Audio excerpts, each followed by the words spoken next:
I genuinely thought we hit peak madness this year. I really did. But apparently the universe said, nope, let's raise the difficulty level. So let's talk about the absolute insanity happening around Candace Owens right now, because this is one of those situations where a person is publicly talking about assassination plots, state actors, foreign governments, Nazi programs, MK Ultra, the French Foreign Legion, Trump calling her, Charlie Kirk warning her, and people online are still commenting, lol, she's being dramatic. No, she is not being dramatic. Not after we all saw what happened to Charlie Kirk. Not after what happened to other French journalists who got too close to uncovering the truth about Brigitte Macron, allegedly. Take a look. Press is behind them, that individual and his wife get into power, and then you start to see another side of them, a dark side. Journalists start recognizing some holes in their past story, realizing we don't really know who these people are. Like this, they kind of were thrust upon us. Maybe we were just believing the media, and they realize that a lot is not adding up. And one by one, these independent journalists and researchers begin to suffer. First and foremost, this is a true story. There was a woman named Isabella Ferreira, right? I'm showing you a picture of her. She used to be, what do they call them? The jaune gilets, which I think yellow vest in French. 56-year-old woman who was investigating Emmanuel and Brigitte. She was deemed to be one of the earliest to discover that the age gap between them was not being accurately reported by the mainstream media. And then she said she had landed upon something even bigger and started making phone calls to alert others that actually Brigitte, as she was saying, could still be prosecuted for the crime of having slept with a minor or had a relations with somebody who was 15 years old under the new law, okay? 2 weeks later, this Isabella Ferreira is found dead, okay? She was drowned in a dam. The investigators admit that she was still alive when she slipped into the ocean. The media was saying, oh, she took some pills, she was bipolar, she was depressed. That's what happened. Even though she had been making phone calls days earlier asking for people to meet with her regarding this investigation. And in fact, one of her friends posted on Facebook, his name is Luca, and he wrote a very long post, which you can go and find. But this is the most compelling element. He did not buy the accidental suicide story. He wrote, these days, she was focused on the sexual assaults of the teacher, Brigitte Trogneau, towards the minor pupil, Emmanuel Macron. The revelation that she claimed to have and about which she had told me was that the prescription 30 years, he's referring to the statute of limitation, 30 years after the majority, meaning the age in which you can give consent for sexual assaults against minors, allowed Emmanuel Macron to file a complaint against Brigitte. So again, that's loosely translated, and he's saying that like she had discovered the statute of limitations was not up. In fact, it is true. It is not up. It will be up at the end of this year, 2025. But then she committed suicide in a very strange way. Most people don't jump and try to drown themselves. I think it's almost impossible. I think I read somewhere that it's almost impossible to drown yourself because your brain will just automatically come to the surface.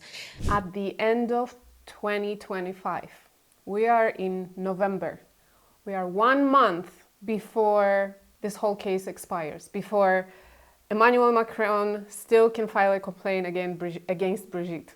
The stakes are high, apparently. Those who are really stuck in their agenda against Candace might say it's all a coincidence, but we've watched the attempts of assassination of her character happening ever since she mentioned Brigitte Macron for the very first time in an episode of her podcast while she was still at Daily Wire. She documented it all very well online.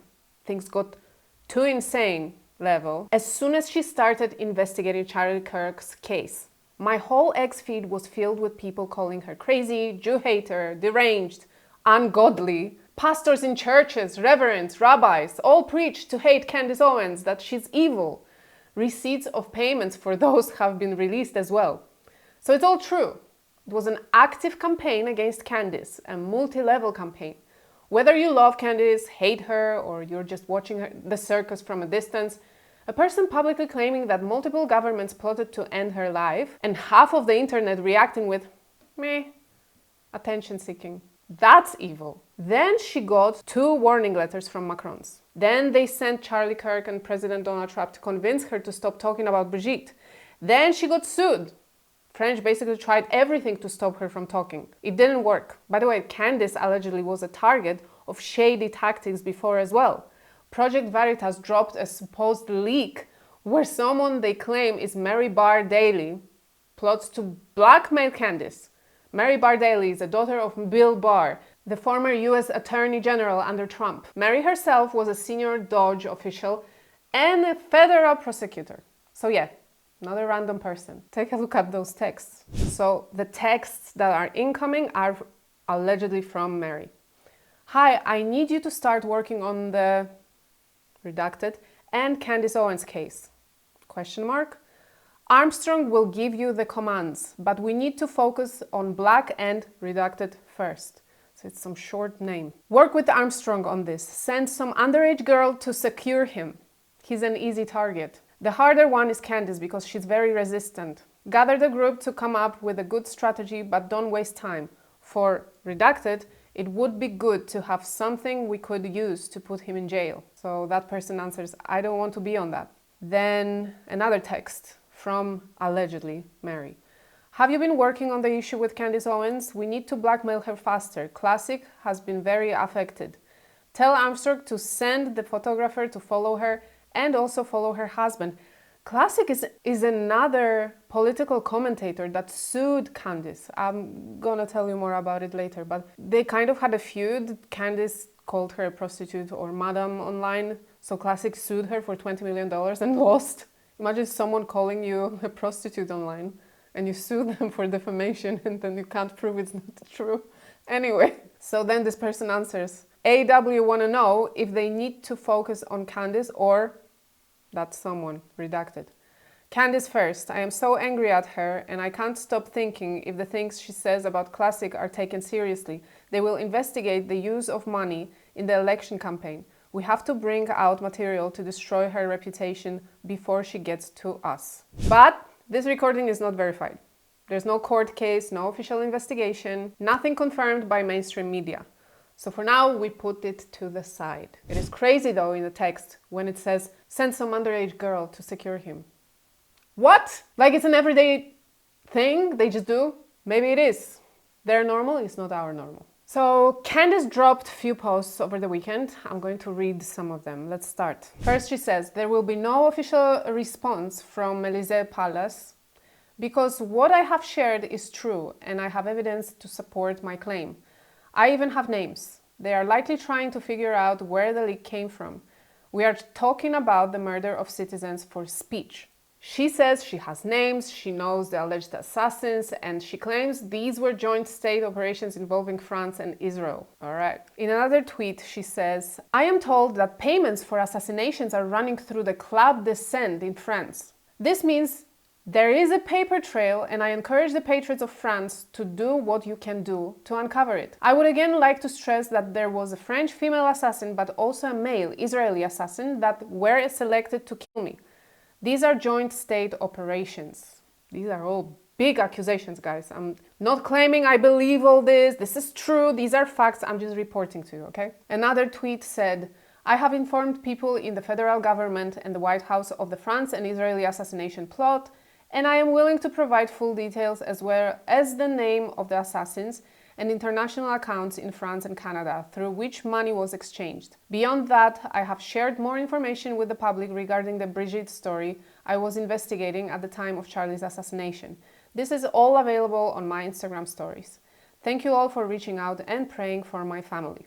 So yes, she did inform federal government and presented her proof and findings. Let me ask you this. If someone came to you, your friend or a family member, and said, Person X killed our friend and they threatened to kill me too, they already planned it and I know how they're gonna do it. I went to the police and I'm scared for my life now. Would you tell them, I'm not sure about this one, girl. Do you have any proof? Maybe you should take a nap.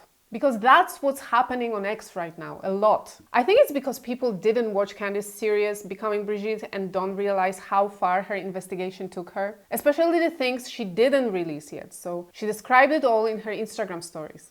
Let's go through it together. So these are all from Candace's Instagram stories. Because I am certain that French Foreign Legionnaires, a military unit made up of multiple nations, FYI, were involved in Charlie's assassination, I feel that it is urgent that I share the following information with the public. We'll start with the question, what is it about Brigitte Macron that required Charlie Kirk, followed by Sergio Gore, and then President Donald Trump to personally call me and ask me not to further investigate her? At the time, it seemed absurd. Funny almost. Sergio Gore was pretty fired up about it, but why? Why is it the story of a man cross-dressing as a first lady in France apparently the biggest state secret of all? I am now putting those pieces together in retrospect. As most of you are aware, we have been investigating the plausibility that while living as a man, Brigitte was involved in MK-Ultra experimentation here in the United States during his missing years in the military.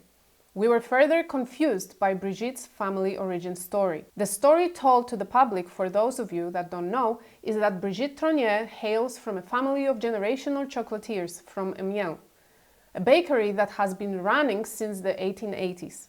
We received a tip that the story was impossible. The person claimed and presented solid historical evidence that Amiens came under heavy bombardment during World War II, that the Nazis had occupied Amiens and that the original chocolatiers could not have kept their doors open selling macarons during this time. We then came across documentation which revealed that after World War II, a family in Bamberg, Germany, with the last name Trognier, was transported to Amiens as refugees. René Trognier was the name of one of those individuals. Here is a document showing René. I had begun to wonder if it were possible that actually Brigitte's lineage was German. As we know, as Americans, after World War II, the CIA began Operation Paperclip, where they gave new identifications to Nazi scientists and inserted them into our government. Therefore, it was at the very least a compelling theory that Brigitte's family could have actually been Nazi scientists, and that was the big state secret worth protecting. Again, this was in early August, and I had in no way confirmed this. It was just a theory that I was working on, researching, and open to being debunked on. My main questions were, what happened to René Trognier of Amiens? Who was René Trognier in Bamberg, Germany, and what did he do? Can we prove that René is related to Brigitte? It is all the more compelling, of course, that this would combine the MK-Ultra Stanford University angle that we had prodding. And don't forget, in Brigitte's lawsuit against me, she has mentioned MK-Ultra a jaw-dropping 18 times. It was a shocking overreaction to me having merely mentioned that her alleged birthday also happens to be the day the MK-Ultra program was born. For those of you who do not know, the prosecutor to MK-Ultra was a Nazi program known as Project Monarch. To this day, our government, which loves condemning everyone as a Nazi, scrambles and lies to protect and hide the fact that the Nazi program existed. Why did we bring its authors over during Operation Paperclip? Of note, Project Monarch was a government program which abused children. As those of you who are in my book club know, per author Jeffrey Masson, who was the assistant director to Sigmund Freud archives and was slated to be the next director, Sigmund Freud and his abusive associates in Vienna, Berlin, and Paris had acknowledged that this trauma was a way to manufacture and control a future psychopath. I will spare you the details, but suffice it to say that parents were intentionally harming their own children, and it was happening a lot across Vienna and Paris in particular. This is a part of history that has been intentionally buried. Strongly advise everyone to read The Assault on Truth for further context. Back to our Brigitte narrative.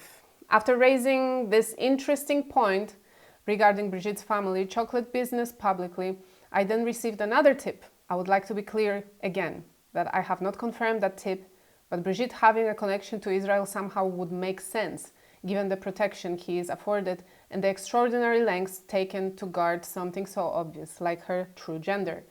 They seem willing to kill over this secret, which signifies to me that her true lineage is from a powerful family.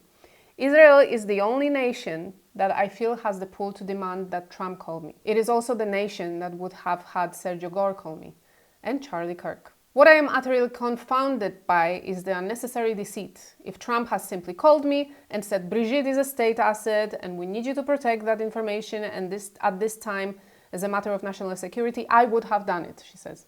Instead, I was told that Macron's feelings were hurt and that he didn't want to negotiate an end to the Ukrainian war because his wife was upset. I guess governments are so accustomed to dealing in deceit and lies and death, and the option of just asking someone to do something and being honest with them as to why just never even crossed their mind. The government factory setting seems to be demand, control, gaslight, and...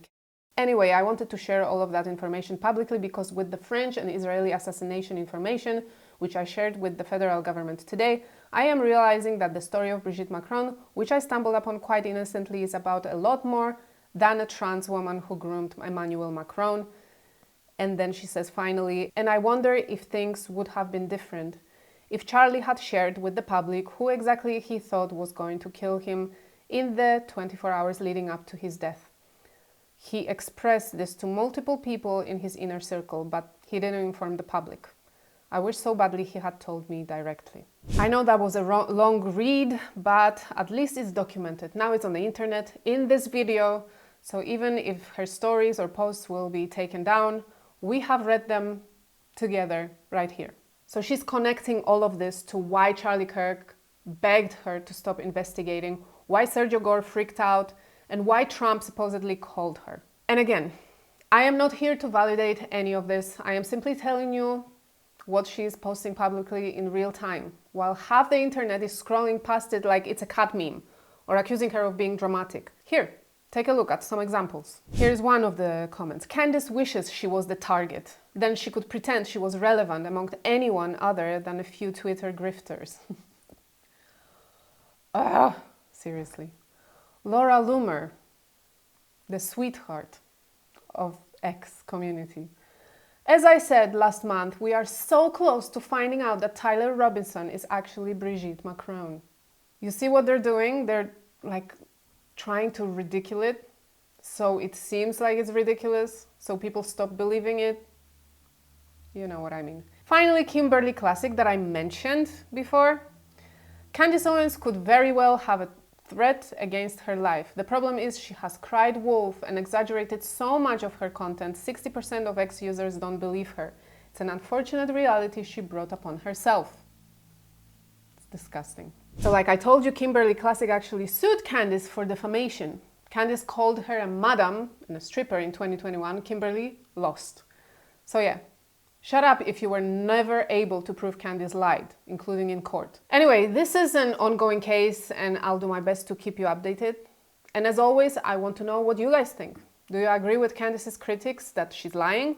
Or is she really in danger of losing her life? Let me know in the comments. If you enjoyed this video, make sure to like and share it. And if you haven't yet, make sure to subscribe to my channel and turn on the notifications to never miss another Daily Freddo episode. And for even more content, follow me on Instagram at DailyFreddo. And now on X as well. I'm there too. That's all for today. Have a good one.